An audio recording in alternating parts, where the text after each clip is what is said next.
Salut, c'est l'apprenti dessinateur. Comment faire des couleurs sur Medibang?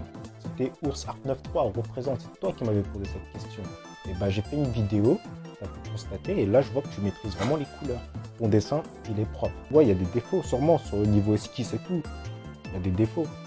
Ou pas même, ou pas, c'est ton style de dessin. Pas forcément des défauts, mais c'est ton style de dessin. Je suis content. Ma vidéo, elle est servie. Et toi, tu as pu progresser niveau couleur. Parce que là, ce que tu as fait, franchement, c'est... Le dessin, il est propre. Je ne sais pas ce que vous en pensez. Mettez en commentaire. Moi, en tout cas, ton dessin, je le valide. Comment faire des cheveux sur un personnage de manga? Comment faire? Déjà, toi, si tu ne sais pas dessiner, comment faire des cheveux? Enfin, si tu ne sais pas dessiner des cheveux. Parce que si tu fais des cheveux, c'est que tu sais faire le visage. Un minimum. Tu sais faire les proportions d'un visage, en tout cas. Comment faire les cheveux? T'as pas d'inspi, t'as rien. Moi, ce que je te conseille déjà, c'est de regarder à la base les photos, un modèle. Tu tapes, je sais pas moi, Rihanna, si tu veux dessiner une meuf, tu tapes Rihanna, tu regardes sa tête de face, tu essaies de reproduire. Mais tu n'essaies pas de reproduire après à la perfection. Il faut voir la main en fait. Si tu n'as pas la main, ça ne sert à rien de vouloir faire du par cœur. Chercher un point de fuite au niveau du front. Qu'est-ce que c'est que le point de fuite au niveau du front? On a tous des contours au niveau du visage. Bon, certains n'ont pas. Moi, j'ai pas de contours personnellement. Faut que j'aille chez le coiffeur, mais bon, c'est pas le débat. Chercher un point de fuite sur les contours. On a tous une imitation du front. On a leur front, ça se finit là.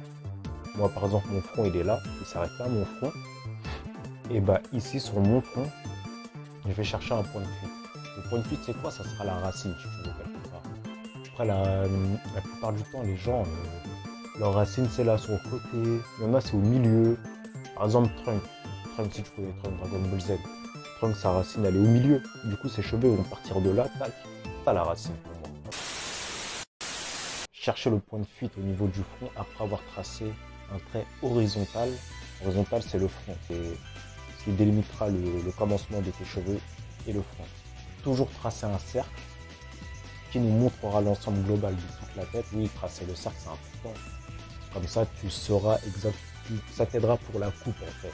Tu vois, tracer le cercle, c'est ton premier point de repère. Tu es obligé de tracer un cercle pour faire le visage, déjà, de base, que j'avais montré sur la précédente vidéo. Et là, pour les cheveux, ça va t'aider aussi. Ça va t'aider à les faire, ça va t'aider à avoir une limite pour le contour des cheveux. Ça va t'aider à plein de choses. Troisième point.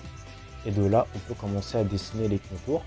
Ok, là, tu as la ligne, tu as la ligne horizontale, tu as ton point de fuite. Tu peux commencer à dessiner les contours.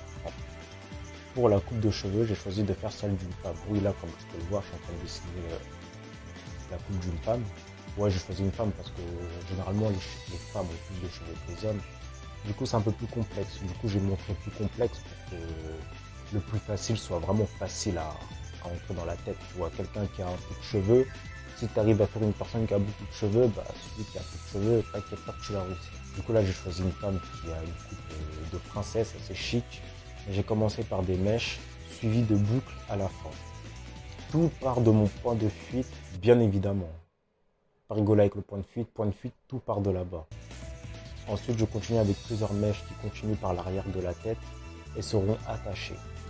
Il y a les mèches qui descendent et le reste qui part derrière. Mais le derrière, on ne peut pas le voir à partir de ta vision de face. Ça, c'est une fois que tu seras en 3/4, tu verras un petit peu. Et surtout quand tu seras en profil. Et ensuite, une grosse mèche. La grosse mèche que je voyais sur le côté, suivie de plusieurs petites mèches qui vont du même sens. Et puis pour finir, là j'ai fini les cheveux de face. Continue avec les détails, c'est-à-dire les petits traits, les détails, tu vois. J'ai rajouté aussi des petites mèches de Batman.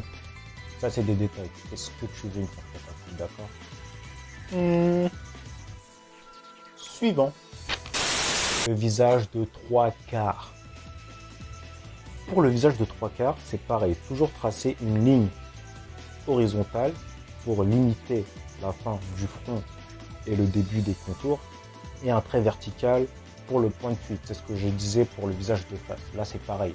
Et là, on a un petit peu de faux parce que les deux lignes se croisent. Tu sais très bien que c'est là le point de fuite. C'est où les deux lignes vont se croiser, forcément. Toujours les mèches à droite et à gauche du visage. Là, c'est pour le visage de face. Oui, toujours les mèches à gauche et à droite du visage. Celles de droite sont logiquement moins visibles, oui, parce qu'il y a le 3/4 qui se fait. On peut voir les cheveux du dessus partir vraiment à l'arrière. on peut mieux le voir qu'en face, vu que c'est du 3/4, et qui sont attachés. Bien évidemment, on le voit. Puis je termine avec une queue de cheval à l'arrière. Et on peut le voir un petit peu en 3/4. Peut-être que si le 3/4 il n'est pas très développé, tu peux ne pas le voir. Genre si je tourne ma tête, regarde là il y a ma tête de face. Si je fais comme ça, le 3/4 tu vas pas le voir. Arrête de rigoler, hein, c'est pas drôle ma tête. Si ma tête elle est comme ça, tu vas pas voir le 3/4. Mais si ma tête elle est comme ça, là tu vas commencer, tu vas voir la mèche de cheveux. La queue de cheval. Oh là là, je sais même plus parler. Tu vas commencer à voir la queue de cheval que quand ton 3/4 il est assez développé. Ça c'est pour le visage de 3/4. Et n'oublions pas de faire les petits détails. Forcément ta grosse mèche elle sera plus lisible. Enfin, 2-3 oui.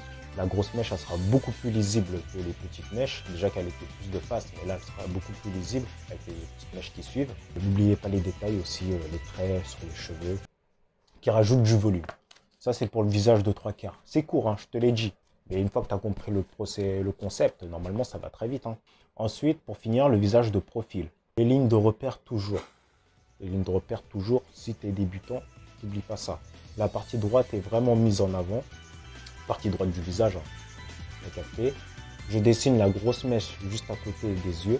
La grosse mèche, c'est-à-dire que je dessine juste à côté, c'est que la grosse mèche elle est là. Et on voit quand même le visage, tu vois, le visage de profil. J'ai pas fait en sorte que la mèche elle soit vraiment au même niveau que les yeux, le nez, pour pas qu'on voit le visage. C'est un petit peu derrière. Les cheveux du haut partiront donc à droite du visage, qui représentera l'arrière. N'oublions pas la queue de cheval et surtout les mèches à gauche qui descendent en bas au niveau du menton. Oui, c'est ça. On n'oublie pas la queue de cheval, mais ça, vous le savez très bien.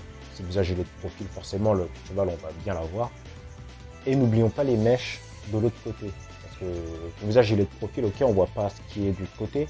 Et les mèches, ils descendent en dessous de ton visage. Du coup, en bas de ton menton, on verra les petites mèches, forcément. Il faut pas oublier les petits détails comme ça, d'accord? D'accord? C'est comme ça que je procède pour faire un visage de face, de profil et de 3/4. Pour faire les cheveux, pardon. Le visage, j'ai déjà fait. Là, c'est pour les cheveux. J'ai donné le meilleur de moi-même pour que tu comprennes. Bon, j'avoue que la vidéo, je l'ai fait assez rapidement. Je l'ai fait ce matin, là je me suis réveillé, piou. Mais bon, j'ai fait de mon mieux, j'espère que tu vas capter un peu ce que je veux te transmettre. Franchement, partagez la vidéo, on va être clair. Hein.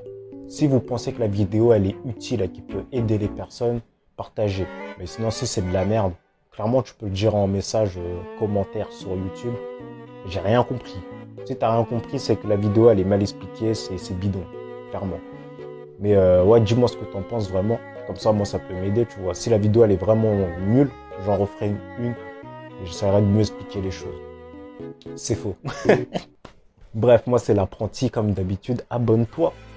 Faut t'abonner. Hein. Si tu t'abonnes à ma chaîne YouTube, si tu partages mes vidéos, si tu t'abonnes à mon Instagram, je me fais les contours pour la prochaine vidéo. Quand je me fais les contours, mes vidéos, ça dépasse les 1 million. Alors c'est sûr et certain. J'espère en tout cas que tu es resté jusqu'à la fin. Si tu es resté jusqu'à la fin, c'est que tu t'as intéressé quelque part. Pas peut-être c'est moi qui t'intéresse, hein. Je sais pas, mais en tout cas c'est que quelque chose t'aura intéressé. Et on se retrouve très bientôt pour de nouvelles vidéos. Abonne-toi, abonne-toi, abonne-toi. Je le redire encore, abonne-toi. Lis mon webtoon aussi. Lis mon webtoon parce que ça va pas le faire si tu ne lis pas. On se dit à très bientôt. Moi c'est l'apprenti dessinateur. Et bonne journée, bonne soirée, ce que tu veux.